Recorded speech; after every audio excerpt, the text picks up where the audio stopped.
Hey guys, Meredith here. So, earlier in the week, I asked you all to submit some questions, and you're probably wondering what it was for. Well, here we go. Gonna start a new weekly segment called Ask Anna, where you ask me anything and I will answer it, because that sounds like good times. But really, okay, yeah, and I just realized I did say, hey, my name's Meredith, and I said the segment's called Ask Anna. For those who don't know, I actually have a real name that isn't Anna Aesthetic. Shocking, I know. My real name is Meredith, and I tend to be going by that a lot more because before I used to be like really concerned about having this whole like stage name, and I didn't want people at work to find out, but they all know, so who cares? I can be Meredith. In fact, my agent and my people prefer me to go by Meredith, so, but Ask Anna sounds so much more catchy than Ask Meredith. I guess we could always have a game show called Mary Meredith, but no, none of that. Anyways, we're going to start off with my first question from Sean, who wants to know who the first character I ever wanted to cosplay was. Well, Sean, I would say the first character I ever technically cosplayed before I knew what cosplay was old school Princess Zelda. We're talking like Nintendo version. Legend of Zelda, Zelda pink dress. I had blonde hair. I was probably 8 years old when I did it. I didn't really know what cosplay was, so when I got into cosplay in the late 90s, I, like most girls in my time, was obsessed with Sailor Moon. Absolutely obsessed with Sailor Moon, and my dream has always been to make a very accurate and very well done Sailor Moon costume. Now in 2002-3, I did Eternal Sailor Moon from the musicals. It is a hot mess of a costume, by the way. That's Kana. That's my fat cat you see in the background. It was a really challenging costume, but it also looked really ridiculous on me. Also, last year at MomoCon, I did Super Sailor Moon, and that's when I learned that maybe 32-year-old women shouldn't be dressing up like 16-year-old girls. It could have also been my makeup or the color of my wig, so I wasn't really happy with that. But this year, I'm bound and determined to find a Sailor Moon costume of actual, like, you know, Usagi Sailor Moon that I can do and look well in, because she's my favorite and she's why I got into cosplay and I want to do that. So yeah, we have that. Next up, Kevin wants to know, what got me into journalism? Well, Kevin, I guess you could say I've always been into journalism. My mom will tell stories about how I would get up, you know, going to elementary school where most kids would be like, oh, I want to watch Sesame Street. And I would be like, oh, turn on Fox News. And we're not talking like cable Fox, we're talking like the local Fox affiliate, but it was still pretty yellow journalism. So I would get up in the morning and watch the news, even at like 7 years old. It's really interesting because I grew up watching, not just the local Fox affiliate, but I grew up watching the NBC affiliate, and it's kind of amazing for me that one of the guys that I grew up watching report the news, I now work with him at my job, and I love it. I absolutely adore it. But I was never really into, like, I guess, hard news. I did in high school. I had a really awesome opportunity to go on radio, be on the air in radio, and we did a lot of music, but I also did a lot of news copy, rewriting AP wire stories that we'd have to read on the air. And then in college, I was given an amazing opportunity to co-host a nationally syndicated pop culture talk show called Radio Sci-Fi. We ran from 2000 to 2004, and I got paid to talk about comic books, video games, movies, sci-fi, and wrestling. So, I mean, it was kind of like the dream job. But during that time, in 2001, when September 11th happened, I remember I was in college at the time, and I got a call during one of my classes to come in. They were calling in the entire, you know, staff of the news station, because the radio program we were on was on an AM news station in Orlando.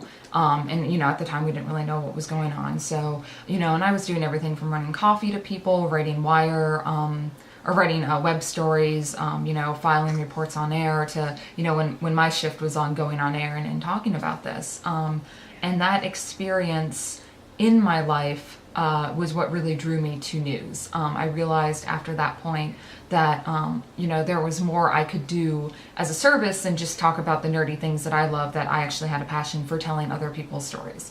And so I promptly switched my major to journalism, and, you know, kind of the rest is history. I've worked for local news stations. I've worked on the national level. I don't really do on-air stuff anymore.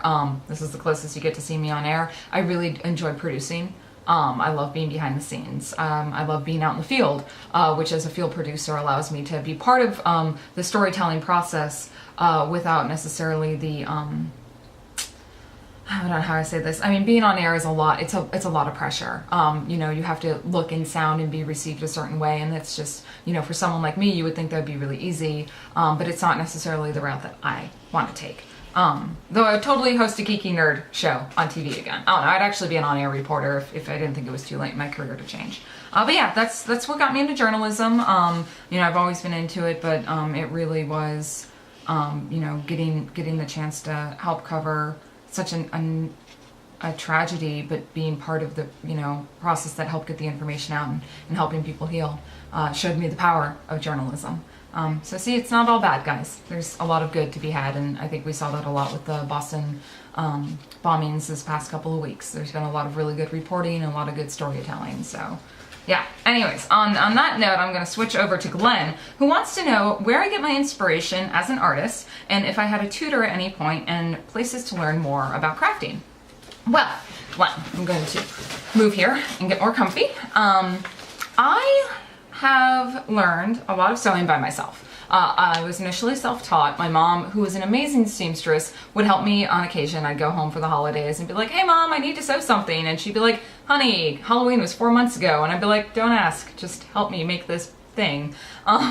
So I learned a lot from her. I learned a lot on my own. I also learned a lot from fellow costumers. The beauty about cosplayers is most of us are self-taught, so while we might not be doing things the correct way, we're doing things ways that maybe make sense for us, because let's be honest, making an anime or video game costume is not the same as sewing a blouse or a blazer. I mean, obviously there's a lot of very similar foundation techniques in sewing, but in terms of pattern drafting and creating like really wild patterns, it's more like couture.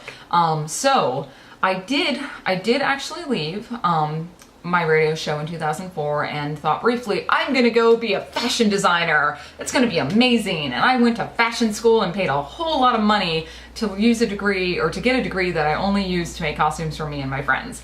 But I did learn a lot there. I learned about pattern drafting. I learned about pattern draping. I learned couture techniques, which are more high-end sewing techniques, which are really great when you're wanting to do like nicer finishing on the inside of your garments, and the proper way to sew things. So I did learn that, and I also learned a lot just from asking, you know, people. And I know Glenn, you said don't go online, but like honestly, go online. Like I mean, that is like I will give you a list of, I will post a list of links of some really great resources, but YouTube, like I needed to learn how to do mitered bias binded edges a couple months ago. I went on YouTube and looked it up.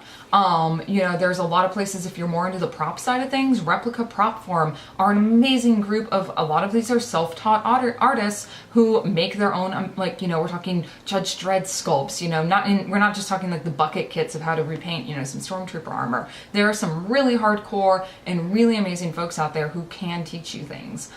In terms of like books, this is one of my favorite books. The Fabric Sewing Guide. This actually belongs to my roommate. This, I believe, is the 11th edition. She got this when she was in Parsons. I had like the 5th edition when I was at my school. So it's obviously a really good book that fashion students throughout the country use. And it will teach you a lot about, you know, the foundations of sewing and some more advanced techniques. Also, if you are interested in sewing, take a class. Joann's, a lot of fabric stores offer classes. You know, it's really, really helpful. Yes, Kana. My cat is all sick. Can you only see one? Yeah, you can only see Kana. That's, I have like a couple cats on my bed. I might be a crazy cat lady. But yeah, so I'll post a list of links for you, Glenn, but really, you know, if you have a specific question, look it up. I find for me, watching videos helps a lot. I myself am a terrible teacher, so I probably might not be doing a lot of like tutorial work, because I just kind of do. But yeah, I mean, it's a really, really crummy thing. But yeah, join up a couple of those sites. They're worth it. All right, next question comes from Kevin, and he wants to know what my 5 favorite game series are. Mass Effect, Mass Effect, and Mass Effect. Okay, well, I guess I can't make them all Mass Effect, but Mass Effect is my favorite video game series of all time. I think there's something to be said that a year after Mass Effect 3 came out, my friends and I still sit and talk about the series. We talk about, you know, the impact that it's had, you know, on our lives, which I know sounds weird for a video game. We talk about the relationships within the game, the storylines, and, you know, future endeavors in the franchise. So Mass Effect probably hands down my favorite series of all time.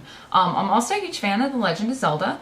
My very first video game was the NES Legend of Zelda, so I love that, and I've played everyone except for the newest one that came out, because I don't have a Wii. I know. I had one at one point a couple years ago, but the guy I was seeing, he took the Wii. I, however, got the giant TV, so I think I won. But yeah, so I should probably get one of those. I'm actually more of a PC gamer than a console gamer now, so I play a lot. I do Mass Effect, Borderlands, also, now that there's 2 of them, can I call that a series? I absolutely adore Borderlands. Also, huge fan of Left 4 Dead. If I'm just bored or just wanting to, like, you know, screw off after a long day of work, you can go find me on Steam killing zombies. So yeah, so we've got Mass Effect, Left 4 Dead, Legend of Zelda, Borderlands, and sadly, this ended at 9, but Final Fantasy. I love those games. Like, hands down, I am a nut for cheesy RPG series. Actually, you know, let's take out Left 4 Dead and throw the Tales, like Tales of Symphonia, Tales of Legendia, like both those series, Final Fantasy and the Tales series, hands down some of my favorite RPGs ever. I'm a big nut for stories. I really, really love a good story in a game. Gameplay usually will come later. Like in an RPG, I'm not looking for, you know, solid gameplay. So yeah. All right. Anyway, so next question we have is going to come from Jean, and Jean wants to know who the woman in my life is. Kebby? What? I'm not really sure what that means, Jean. I want to know who Kebby is. Perhaps it may have been one of the other Kevins in there. If that's so, Kevin 1 or Kevin 2, you might want to talk to Jean. She wants to know who the woman in your life is, as if that was for me. I have a lot of women in my life. I have my roommate. She's like my little sister. She's super awesome. She goes by Magpie, and she's an artist. And then there's Lindsay, who's a fellow cosplayer. And then there is Lauren, who's a prop maker. And Savannah, who's another artist. So I guess I have a harem. I'm like a harem anime, guys. But I myself don't have a personal woman in my life. While I have a lot of friends who are gay, I myself am not. A lot of people think that. Also, a lot of people think I'm transgendered, which is interesting because, I'm not gonna lie, some of the most fabulous women I know used to be men or are still men and do really awesome crossplay. No, sorry, I'm actually all woman. Even though I'm built like a 12-year-old boy.